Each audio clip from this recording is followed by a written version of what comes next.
Well, welcome, Amy, Bruce, David. Thank you so much for joining us. We're here at ISHI 34. This is our annual video series.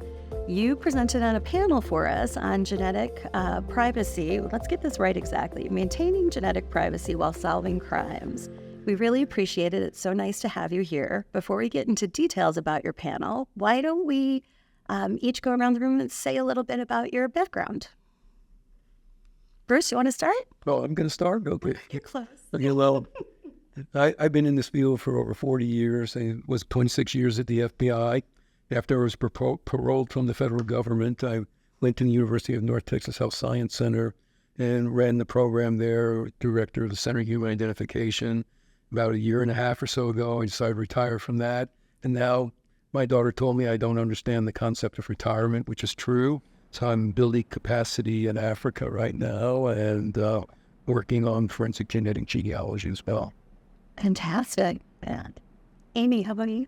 So I'm the director of the Center for Medical Ethics and Health Policy at Baylor College of Medicine. And I've been conducting research for about 20 years on emerging technologies, novel therapeutics, and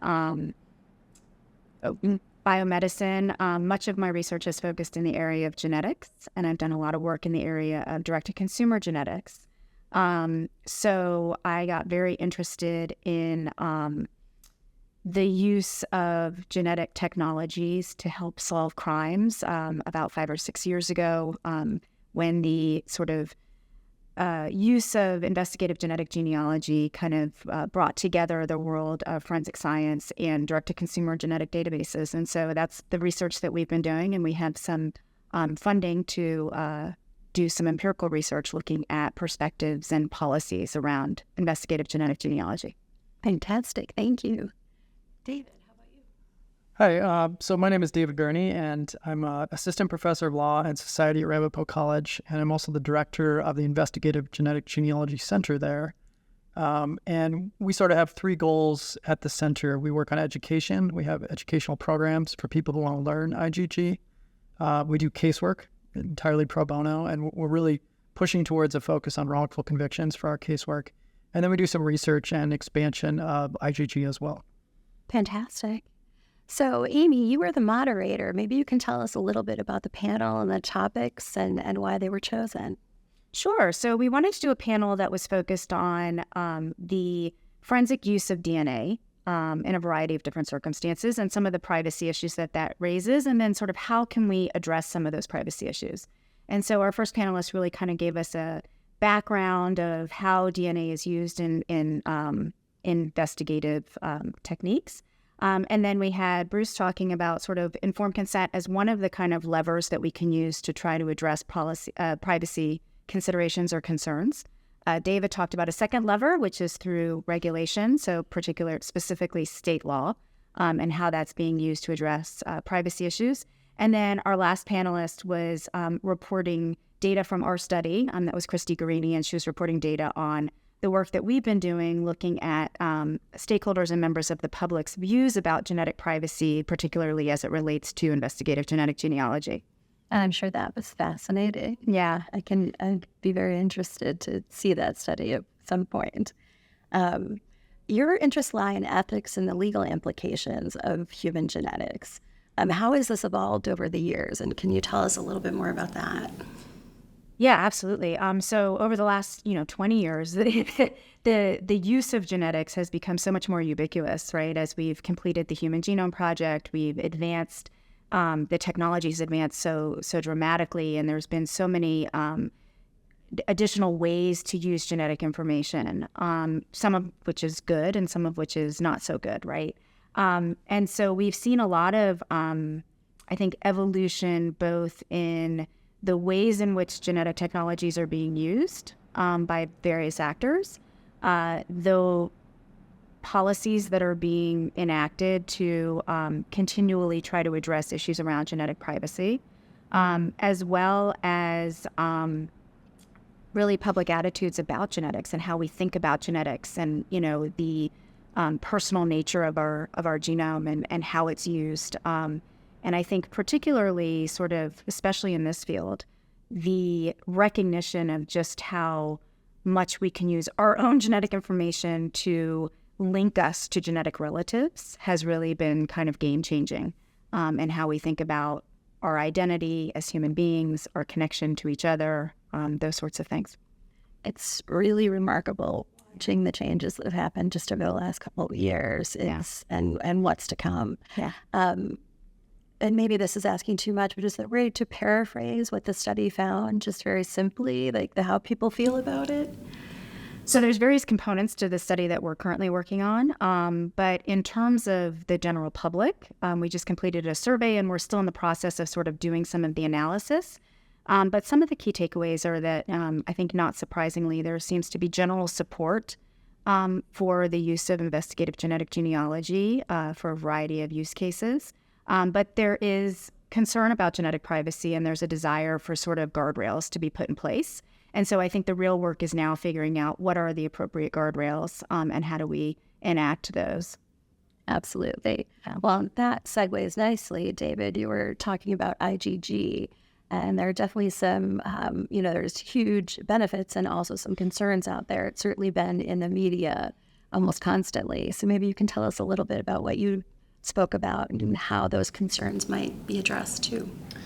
Yeah, so I was really looking at the sort of legal landscape. So how have state legislatures tried to regulate the practice of IgG? Have they tried to regulate it? What are the differences between the states? And so I talked a little bit about the 4 primary laws that exist right now that directly regulate the practice of IgG. Those are in Montana, Maryland, Utah, and Florida. And I talked about how really when we look at the legal landscape right now, in some states, they seem to be focused on protecting the privacy not only of genetic relatives, so people who are in the databases, but a suspect in a criminal case themselves, so the person whose DNA is found at the crime scene. But other states are more interested in protecting just the rights of the relatives of that individual. So there's some discrepancies there. There's differences in what states are interested in protecting.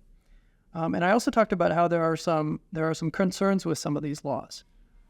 So one of the questions that Amy asked at the end actually I think is significant. So in Maryland, you have to have a warrant to start IgG in the first place. In Utah, you don't, right? So there are restrictions on how you can conduct IgG in Utah, but you don't need a warrant. And I think one of the things that people think about when they consider, well, what's the strongest way to protect people's privacy? We think if there's a warrant, that does it. But really, when you're talking about a warrant, when police try to get a warrant, they're going to try to get as much information as possible. And I think there's a risk that if a warrant is required for this, police are going to use that to try to access everyone in the genetic genealogy databases, even those people who are not opted in. Whereas if we had state laws that simply restrict the use of the technique to opted-ins and have other provisions that restrict IgG practitioners, I think that's a better framework. So I'm curious to see how additional states are going to move forward with their laws. That definitely adds a lot of complexity with the state-by-state regulation. Yeah. What do you think the average person should consider as they're, deciding whether they want to opt in? I mean, I think they should. That's a really good question. I think the benefits in it, I'm just going to give you my view here, that the benefits in opting in are that you can help families whose relatives have been missing, who are unidentified.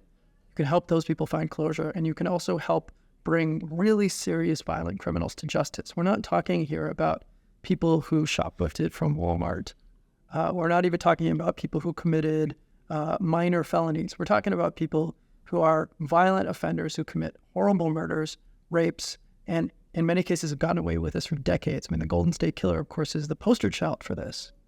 It's so good. I think that he was the first one to be caught because it showed the power of this. And as long as it remains limited to that category of crime, I think people don't have anything to worry about. I think that's, me personally, that is the thing that I think needs to be protected the most, that we restrict this technique only to those very serious crimes. And everyone is on board with that, as far as I know. Everyone in the community, the public in general. So I think people need to be aware of that. They need to feel comfortable that when they're submitting their DNA, when they're opting in, that that's what it's going to be used for. If you are deeply concerned that your DNA, and not even your DNA, but your genetic profile is submitted to these databases, which contains relatively limited amounts of information, if you're concerned that that's somehow going to be misused in whatever way, then you shouldn't do it. But I think you should think really hard through what am I actually worried about? What am I actually concerned is going to happen to my genetic profile? Because I think when you do that, you will find that the concerns are maybe less than you initially have, your initial reaction. I know that was true for me. When I got into this, my thought was, wow, this is problematic. This data could be used in all kinds of ways. But then as I spoke to more people, as I thought through it, the list of ways, like nefarious ways that it could be used, narrowed down to almost nothing in my mind. I know not everyone agrees with that, not everyone shares that, but I would just encourage people to think about that. What are the concerns you really have, and weigh those against the benefits? Because really, this is important to say, one person can help solve a case. There are cases that languish for months or years because the matches they're not good matches. We had a case like this, and one person takes a DNA test over the weekend, solves the case, right? So you alone can make a difference. I mean, it is remarkable. Every day now, we're seeing cold cases that have languished for decades, as you said, being solved. And it's remarkable. For that person who is concerned, what can law enforcement see? I mean, I like the way that you framed it, that it's for a certain level of case. But if we got into a bit more detail, is there a succinct way to explain, what they are able to access? So I think there's a distinction between what the lab sees, the law enforcement sees, and what the IgG practitioner sees, assuming those are all separate entities. At Ramapo, when we're working cases, what we see is the final upload to family tree DNA and GEDmatch. All right, so we're not involved in processing the DNA. We're not involved in even the upload itself. We just see the match list. That's all we have access to. Now, the data that is uploaded to those databases, in theory, can be downloaded, and you can get sort of the raw file that includes the actual SNPs and how you code for those SNPs. So I am a very big advocate of laws that restrict that, or at least industry practices that restrict that. As my communication with people who do this work is that nobody is accessing the raw file. At least nobody is intentionally doing that. They're not downloading it. I would like to see the databases themselves restrict that use for law enforcement practices so that IgG practitioners, if you had some rogue practitioner, they wouldn't be able to do it even if they wanted to. That makes a lot of sense. It probably would offer a measure of comfort to people who want to opt in. You did a great job of summarizing what's happening on a state level. What's happening outside of the U.S.? Like, what direction is that taking, if there's anything you can speak to there? So the U.S. has certainly been the most proactive in this area. There are, I know, other countries that are working on regulation. Australia is one in particular, is working really hard on this. Great Britain is trying to do this as well. Each country has its own challenges. And I think it's going to be really interesting to see the differences that come to exist between the use of IgG in the United States and other countries. There will be some countries, France, for example, that I would predict will never allow the use of IgG in any case because they're so protective of genetic information in that country. But there will always be pressure on that, right? Because when you see more and more cases being solved, and there are, of course, unsolved cold cases in France, perhaps that will exert pressure on them. But, it's going to be up to those individual countries and the sort of propensities of people who live in those countries. What do they value? How do they make that balance? Thank you. That's an excellent way that's a great answer to, I think, a question that a lot of people are asking, and it's hard to have that global picture. We're very, focused on what's happening here. Now, Bruce, you spoke from a different perspective, talking about consent. Maybe you can tell us a little bit about what. Well, I think it builds on both what Amy and David said, as Amy's talking about developing guardrails. David's talking about understanding what the risks may be. And so if with the people we deal with, whether it's the targeted people in FIGG or it's the analyst in the lab who donates their sample for studies or whatever it may be, missing persons, reference samples, we have a responsibility to respect them to explain things to them, get them to be informed and ensure that they're informed so they understand the risks. And we have a responsibility. We think about benefits, but we often don't think about risks. And if we think about the risks, we can build the guardrails in place that Amy talked about to help us do better. And that, so if we understand them and then we convey them, we get more feedback as well. And then I think it smooths over. Now, David talked about, the people, he doesn't see any risk to that. There are people who are going to see risk to it because we have the world we live in. There are people on one side or the other. But education is always an important point, because I always remember in the 1970s, there was this invention there was this public outcry, and it was an abomination against God. And you know what it was? It was in vitro fertilization. And today that's just dinner conversation. So educating people so they can understand, seeing it in action, seeing the benefits. But there were some risks in the early days. Most of them were perceived, not realized. But because we have that, these are the kind of things we want to do here. And, we have to look at perspectives. And I actually take a different perspective than David did in one regard is we have parallels in CODIS and FIGG, although managed by different groups. The CODIS, when we started, violent crimes, sexual assault, murders. Why was that? Because that's what people would support no matter what. The other crimes were not there. But then people found out that 40 to 50 to 60% of the people who committed these violent crimes started at lesser crimes. So if you really want to address violent crime, I don't agree that you should only look at violent crimes now, because we have knowledge and history that people start at lesser crimes. If we really want to get them off the streets, we should be investing this as early as possible as a viable tool, either as an adjunct or to supplant what we have now, if it meets those kind of qualifications we would want for a tool in our laboratory system. I really love a couple of things that you were saying. I mean, any game-changing technology. I mean, we could say the same thing about the conversations happening around AI right now. Anything there's going to be a lot of fear before, and now in vitro is just common practice for everybody. What do you think in terms of privacy and opting in, and what's missing from consent practices right now that you'd like to see? Well, I'm a strong advocate of opt-in. And opt-in should be the only acceptable approach, because and I think people should document and that they understand what they're opting in for, because there are people that we have two database systems. One has an opt-in, one has an opt-out. Well, an opt-out, someone could have been in that database 15 years ago, could be deceased that we don't know. They certainly can't make a decision at that point, or they may have lost interest and they're not even following up on it yet. They're being used. So always informing people and letting them make a decision specifically to the task at hand or the purpose is a much better way to go. And then we just have to ensure that we have, it's sort of like the days of recombination when we first started.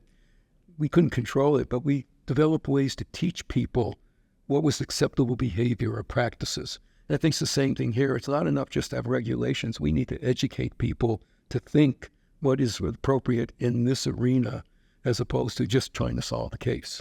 Because we have cases that don't go to court. Some cases get thrown out of court, not because of the guilt or innocence, because of due process. We value these are values in our world and so it's really important that we have to educate all the players in here. And some of these players are very recent to the forensic and litigation world or the judicial world in that. And so they may not be well prepared to appreciate the ramifications of what they do.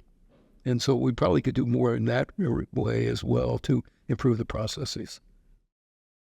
Now, what happens, are there implications, and what are the implications if practices are changed in terms of consent on past research, past cases, past anything? I think that's a really tough question, because when we look at some things, there's still this proportionality of benefit. There have been some samples collected prior to something going in place, and some have been removed from whatever it was collected for, and others where they say, well, there's still this great benefit that outweighs the risk of, or the infringement, we'll say, in that case. And so it's sort of a case-by-case basis in some of these. Sure. But generally, I think the better approach is to try to look ahead, try to at least predict what might be some of them. And I think we have good knowledge today what those would be. We won't get it all right because things change and that, but just thinking about it, I think, can put a lot of place. But if you ask people, I want to use it for this purpose, for FIGG, and they sign off on it,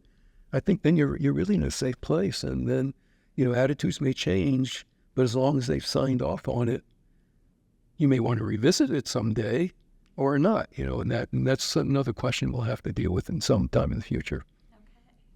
Well, along those lines, here's a question for everybody because we don't want to miss anything. How do you see this area being explored in the future? Certainly, you've touched on some of the things, but maybe we could go around and hear your speculative, but your best guesses on where this is going over the next couple of years. Who wants to be first? We went first. Is the chief diagnostic? I get to go first. I want everybody, but okay. Let's go. No, Oracle. Okay. We have multiple things here. One is there's a technology of using DNA tools and things to get more information. I think that's a positive thing for the forensic field. And so being able to get more information on less sample to graded samples is fundamental for us to deal with the most challenging of samples. Or evidence, as the case may be.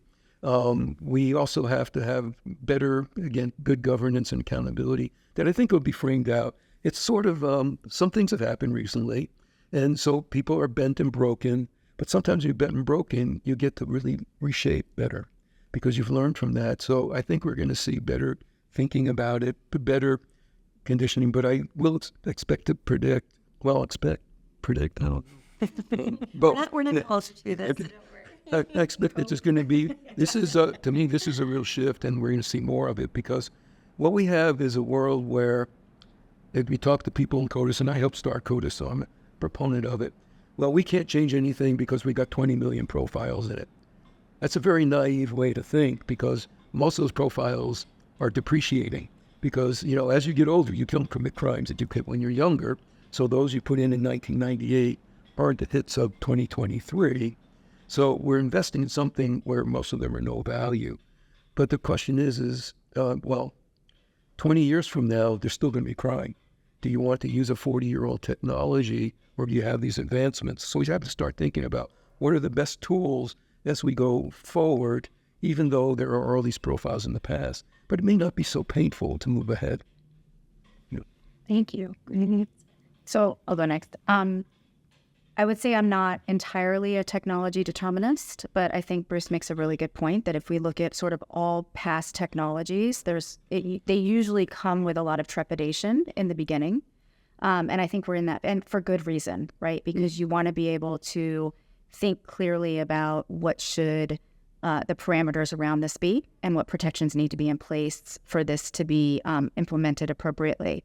So I think we're in that phase now with investigative genetic genealogy, but we were talking earlier about the collection of fingerprints for human identification. That used to be extremely controversial. Some people still find it controversial, but for the most part, it's accepted, and it's not considered, that outrageous, as well as tons of other types of technologies. You mentioned IVF, but there's plenty. So I think this will become more widely accepted.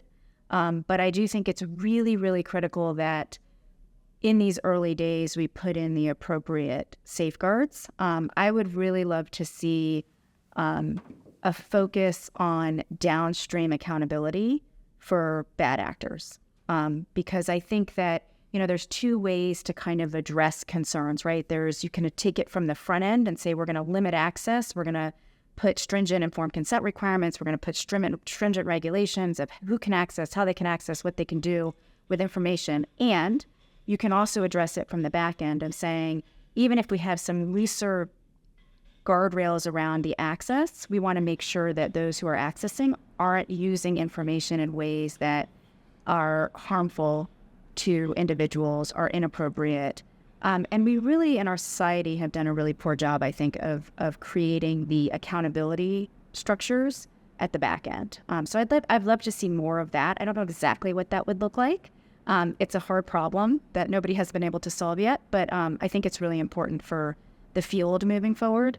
So that's where I think we're headed. Thank you. That's wonderful. Dave? So I can sort of tell you some areas where I think things are going to move, and then I can tell you some areas where I hope that they move. I think that, and sometimes those come together, and sometimes they diverge.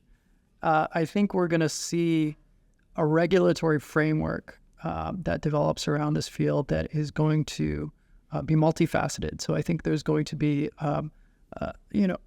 a patchwork, really. You're going to have state laws that interact with federal laws that interact with self-regulation. I think all of these things are going to be really important to the field. There are certain areas where state laws can do the best to protect privacy. That can make that balance. Federal law can perhaps provide some sort of a floor. And I think practitioners themselves also need to regulate. There are aspects of the regulation, I talked about these a little bit in my talk, that are, or the practice rather, that are so specific to the work that it would be hard to implement those in state laws. And it would be very hard to implement them in a way that could be updated as the methodology is changing, as new tools become available. So for those kinds of things, I think you need self-regulation. You need this robust framework in order for everyone to be accountable. And I think it's really great to see that we're moving in that direction. In 2018, when this field kind of burst into the scene, things were really in the Wild West, and they remained there for a couple of years. In the last 2 years or so, there's been a huge move, not only from state legislators, not only from academics, not only from privacy advocates, but from practitioners themselves, who were the ones who sort of started this field, who were in there in the beginning, but recognized that there were issues, even some issues that they were involved with, that they thought were detrimental for the field and that were not making the appropriate balance. And so I think everyone is starting to come together to converge on the best set of standards for this field. And it's really great to see. I mean, there's been a lot of robust discussion is perhaps the polite way to put it. But I think that has to happen at the beginning of any enterprise. You're going to have disagreements. As long as people are acting in good faith, and I think 99% of people are, I think you can come to some sort of consensus. Now, my hope, so that's where I think it's going. I think when it comes to the databases themselves, we're going to see changes there. Because even though I'm an advocate of opt-in, I think that that's how the system should work. That is not how it works, because law enforcement is not beholden to terms of service, right? So unless they're in one of the few states that specifically excludes that practice, they can upload to MyHeritage, which is forbidden. And there's no penalty for them legally.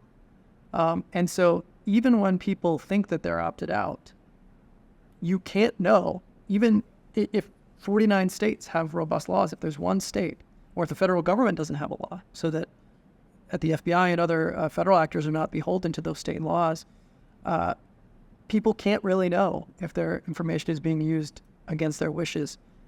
I would love to see, and this is really a hope, I would love to see every database just say, if you're going to be part of our database, you have to expect that it's going to be used for IgG. If you don't want that, you shouldn't be part of our database.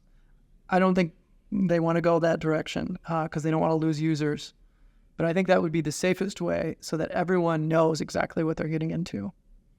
It's extremely and wonderful, clear way to describe that, because I think that's what I'm seeing. I'm not a forensic scientist, but I see the media side. And where before all the salts were what everyone wants to talk about, now they want to talk about, what direction is this going? Let's talk about how we're going to regulate this or not. What are the guardrails? What does opt-in mean? That's what everybody's interested in talking about. So and we've all touched on it. So I appreciate that.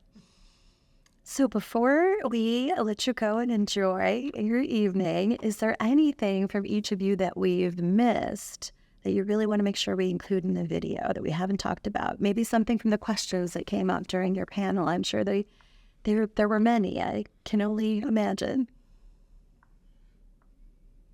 You did cover a lot of ground. So, I would say everyone who feels comfortable should take a DNA test, upload to Family Tree, upload to GEDmatch, and make sure you opt in to GEDmatch. In one research project that my colleague and I did, we interacted with hundreds of people, asking them about their experiences, asking them to participate in DNA databases and opt in. So many of them In fact, the majority believed that they were already helping because they had taken an ancestry DNA test. So this is just an example of the public's misunderstanding. We had to tell them, no, we don't have access to ancestry matches. You need to download and upload a GEDmatch. So I would just really encourage people to think about the fact that you alone could help, bring closure to a family that's suffering, and to help get a dangerous person off the streets, and to help exonerate the wrongfully convicted, which I think this is going to move more and more in that direction. Something we've been talking about a lot with the video series that we did this year. Yeah. Bruce or Amy, anything to add?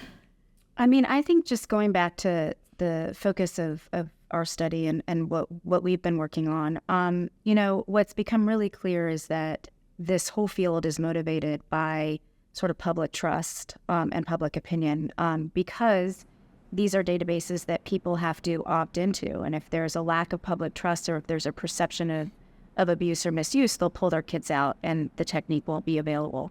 And so I think it's really, really important to try to figure out how to build a trustworthy system, and also to do more engagement with the public around what is it that they want. Because one of my inclinations is that I think in some respects, I don't know. I mean, I think people who are in this field may be misunderstanding what the public actually wants. And obviously you can't talk about the public as a whole. People have differences of opinion, and we need to respect those differences of opinion. But I think in a lot of cases, as Dave was pointing out, people, a lot of people would not be opposed to participating. They just don't really kind of understand what they need to do in order to do that. They don't have the activation to take the steps to do it. Or for those who would be opposed to participating, they equally need to understand how they can prevent their data from being included. So, yeah. Absolutely. Thank you. So I got to say something now. Only if you want to. No, I think, if you look at any discipline, and we can use DNA and forensics back in the 80s and onward, they grew without any regulations to start. They all had this, you could call it the Wild West at the beginning as well. And as you formalize fields, you get to remove the poor performers anyway through quality and regulation and accrediting and checking imbalances and such. Just that this is a very powerful technology. I think it has a lot of value. And just because some things have not gone right here, don't look at those as an end-all to squelch it, just to really think about the power of it and how we can improve upon it, so the things that went wrong early on aren't going wrong later on. Right. Don't throw the baby out with the bathwater. Exactly. Yeah. Okay. Yeah. Final question, and we'll let you go. I love to ask this of everybody, especially people who have been to ISHI before and have come for many years in a row. We're coming up on our 35th anniversary. So, yes, next year, 35, get ready for some fun in San Antonio. But before then, just would love to hear, why do you come to ISHI? Why is it important for you to present here, or attractive for you to present here? Just your general thoughts, or a fun story that from the many years. Well, you have the most years of it. I know, I can tell you this is a fact. And I do think I should get a prize from Omega. There's only one person who's been to every ISHI. That's me. Wow. So I guess You really should get a award. I think a really substantial award. Not just, no, I mean, I've been to every one, and I remember the first one because it was, again, early on DNA and the controversies and all these things that were involved. And it was in Madison, Wisconsin in December. It was 5 degrees outside in the morning, and two people just meeting. There was only like 80 or 90 people in the entire meeting. Now you have over 1,000. Only 2 people went out jogging that morning. One was from Finland. So I get it. The other was an idiot. That was me. So between us, that's it. But it was again, the starting point, and these same kind of questions and criticisms and all the issues were being framed there. It was just from a different perspective of the technology at the time. And we're seeing it just continue, and this has been a great forum for that. And it brings people together. We had someone from the Legal Aid Society talking about her perspective until Amy cut her off. You can delete that part later. No, but I mean, from her perspective, you've got someone from the victim's perspective, you've got people from the crime lab's perspectives, And we don't see that in other of these kind of forensic meetings. They're very only tech-oriented, and they don't get into the really important part. Why are we doing this? And what is it for? And it's more than just solving crime. It's, preventing crime. It's exonerating the innocent. It's bringing dignity and respect to victims and their families or the survivors of sexual assaults. And it's even helping with, combating gender-based violence. And it's a really powerful thing. And this place does it, at least for our country, more so than we've seen in the other country of the world. I really appreciate that. Thank you for sharing. Do you have every T-shirt? I have to ask. No, I'm not allowed to bring it up my since I bring another T-shirt home. She's going to kill me. Yeah. Okay. I've got one in the bag already, and I'll probably get 2 more. So anyway. Well, we do have mugs now, too, and other things, so we can, very We'll see what we can do. Amy, how about you? I don't know how I go after that. That was great. But yeah, I mean, similarly, as an academic, it's very rare that I get to go to conferences where there are people in the trenches doing the work. And I feel like I learned so much from hearing them talk from the various perspectives of what it's like to be doing the work and what are the, real everyday challenges that they are facing, and how are they addressing them and those sorts of things. So, this conference is really special from that perspective. I'm used to going to conferences where people just exchange ideas and, you don't actually, they're not based in sort of what's actually happening. So it's very, very, I learn a lot. It's very educational for me to be able to participate. Oh, I'm so glad you're here. I can't believe we haven't interviewed yet. I'm very excited you're part of this panel. Thank you. Dave? Yeah, I mean, I can sort of echo what Bruce and Amy have said. Last year was my first year attending, and prior to that, every conference I'd been to, I'd been an academic conference, and I just can't tell you how different those are in so many ways. And so it was just, when I came last year, it was just really eye-opening and wonderful to see the community of forensic scientists, law enforcement, defense attorneys, all of these people coming together to share ideas, but also sort of question each other. Like Bruce said, I think that's something that doesn't happen enough.